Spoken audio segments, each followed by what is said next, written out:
स्नेहदा स्पन्दन स्नेहदा स्पन्दन।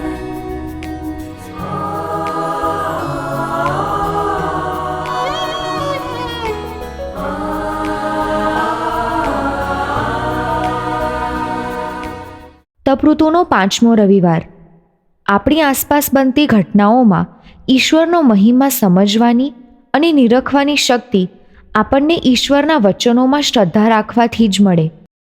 સાંભળીએ સંત યોહાનકૃત શુભ સંદેશ, અધ્યાય 11, કડી 1-45. હવે એવું બન્યું કે લાજરસ નામે એક માણસ માંદો પડ્યો. તે મરિયમ અને તેની બહેન માર્થાના ગામ બેથાનિયામાં રહેતો હતો.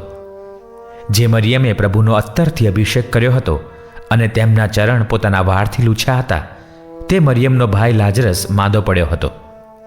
એટલે એ બહેનોએ ઈસુને કહેવડાવ્યું કે, પ્રભુ, તમારો વહાલો મિત્ર માંદો પડ્યો છે. આ સાંભળીને ઈસુ બોલ્યા, આ માંદગી મોત નિપજાવા નથી આવી, પણ ઈશ્વરનો મહિમા કરવા આવી છે.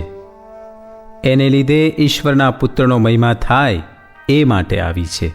ઈસુને માર્થા અને તેની બહેન તેમજ લાજરસ ઉપર પ્રેમ હતો. તે માંદો છે એમ જાણ્યા પછી પણ પોતે જ્યાં હતા ત્યાં જ વધુ 2 દિવસ રોકાયા. ત્યાર પછી જ તેમણે પોતાના શિષ્યોને કહ્યું, ચાલો આપણે પાછા યહૂદિયા જઈએ.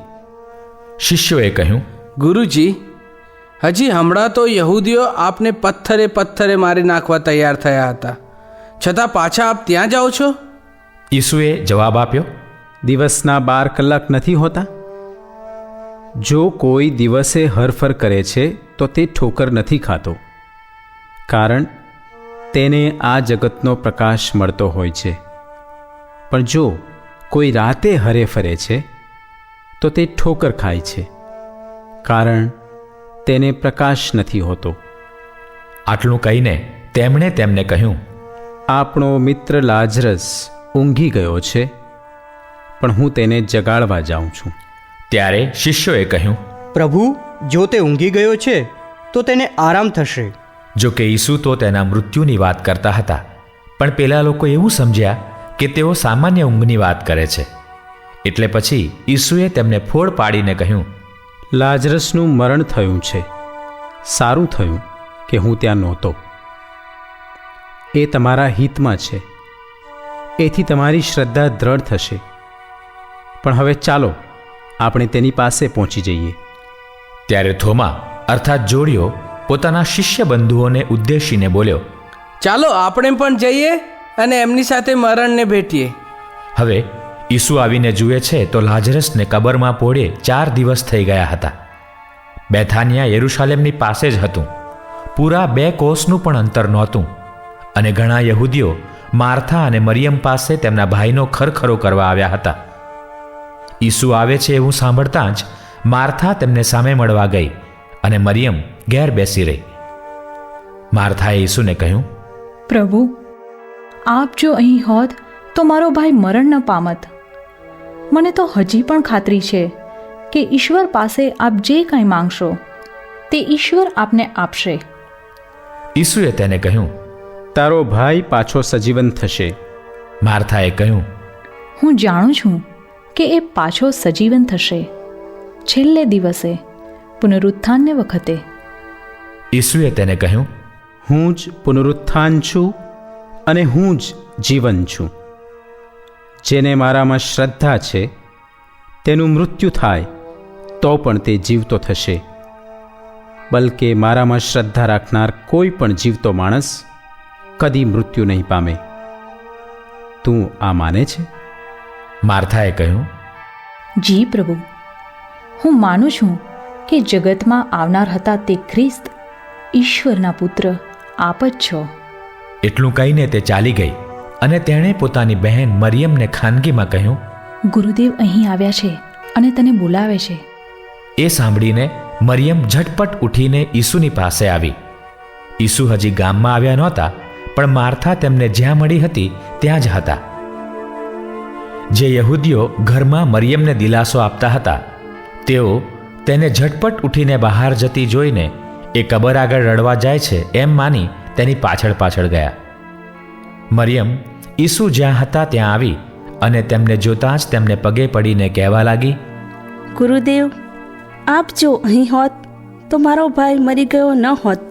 એને રડતી જોઈને અને એની સાથે આવેલા યહૂદીઓને પણ રડતા જોઈને ઈસુએ ઊંડો નિસાસો નાખ્યો અને તેમનું અંતર વલોવાઈ ગયું. તેઓ બોલ્યા, એને ક્યાં દફનાવ્યો છે?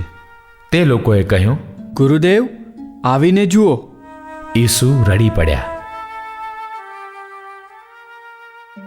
એટલે યહૂદીઓ કહેવા લાગ્યા, જુઓ, એમને તેના ઉપર કેટલો બધો પ્રેમ હતો. પણ તેઓમાંના કેટલાક જણ બોલ્યા, જેણે આંધળાને દેખતો કર્યો તે આ માણસને મરતો ન બચાવી શકત. ઈસુ ફરી ઊંડો નિસાસો નાખીને કબર આગળ ગયા. એ એક ગુફા હતી અને તેના ઉપર શિલા ઢાંકેલી હતી. ઈસુએ કહ્યું, શિલા હટાવી લો. મરેલા માણસની બહેન માર્થાએ કહ્યું, ગુરુદેવ, હવે તો લાશ ગંધાઈ ઉઠી હશે, કારણ આજે તો ચોથો દિવસ થયો. ઈસુએ તેને કહ્યું, મેં તને કહ્યું નહોતું કે તું શ્રદ્ધા રાખીશ તો ઈશ્વરનો મહિમા જોવા પામીશ? એટલે તે લોકોએ શિલા હટાવી દીધી. પછી ઈસુએ ઊંચું જોઈને કહ્યું, હે પિતા, હું તારો આભાર માનું છું કે તે મારી પ્રાર્થના સાંભળી છે. મને તો ખબર જ હતી કે તું હંમેશા મારી પ્રાર્થના સાંભળે છે, પણ આ તો હું આસપાસ ઊભેલા લોકોને અર્થે કહું છું કે જેથી એમને વિશ્વાસ બેસે કે તે મને મોકલ્યો છે. એટલું બોલીને તેમણે મોટે અવાજે બૂમ પાડી, લાજરસ, બહાર આવ. મરેલો માણસ બહાર આવ્યો. તેને હાથે પગે પાટા બાંધેલા હતા અને તેના મોઢા ઉપર રૂમાલ વીંટાળેલો હતો. ઈસુએ લોકોને કહ્યું, એને છોડી નાખો અને જવા દો. ઈસુએ જે કર્યું હતું તે જોઈને મરિયમને મળવા આવેલા યહૂદીઓમાંના ઘણાની તેમના ઉપર શ્રદ્ધા બેઠી.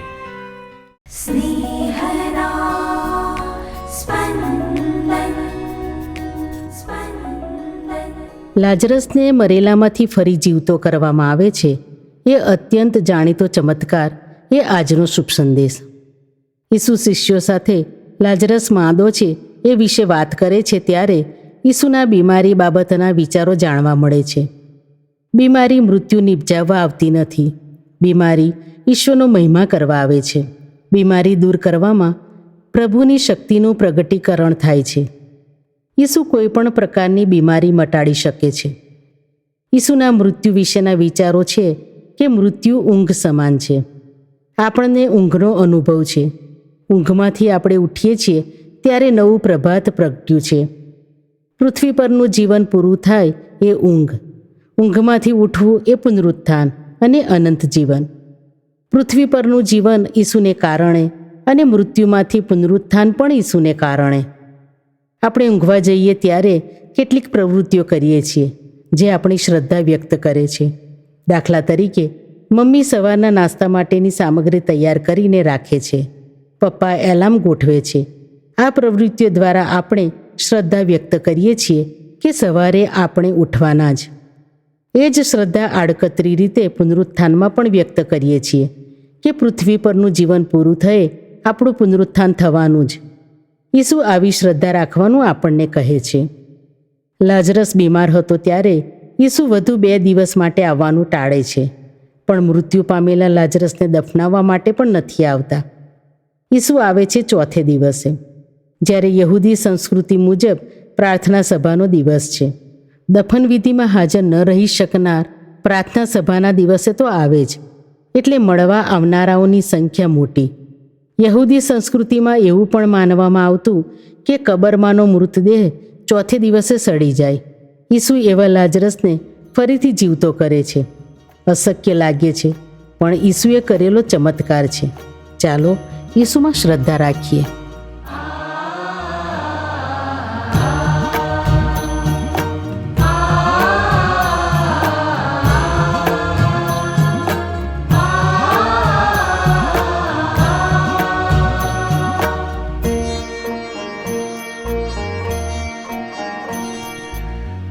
ईश्वर दया करो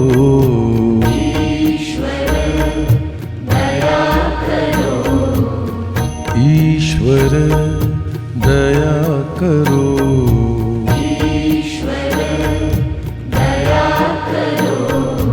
ईश्वर दया करो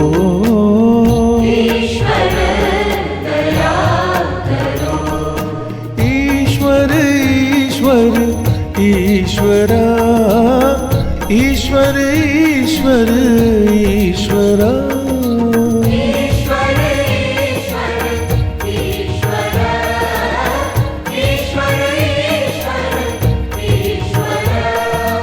ईश्वर दया करो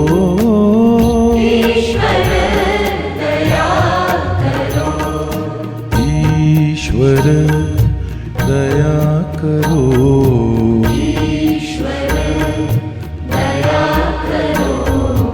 ईश्वर दया करो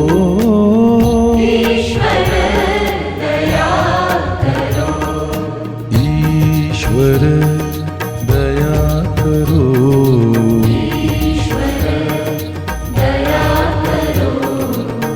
ईश्वर दया करो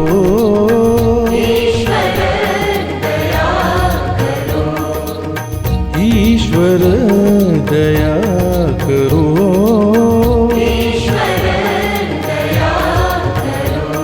हे ईश्वर दया करो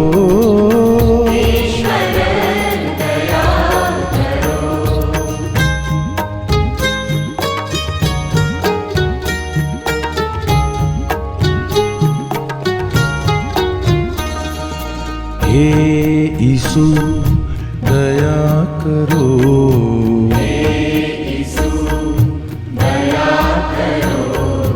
हे यीशु दया करो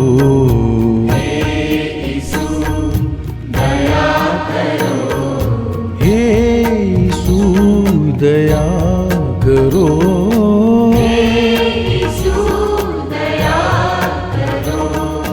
हे वाला यीशु दया करो हे वाला यीशु दया करो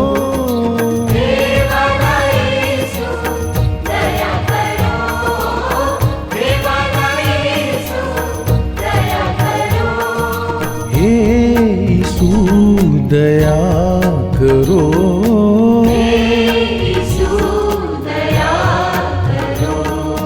हे यीशु दया करो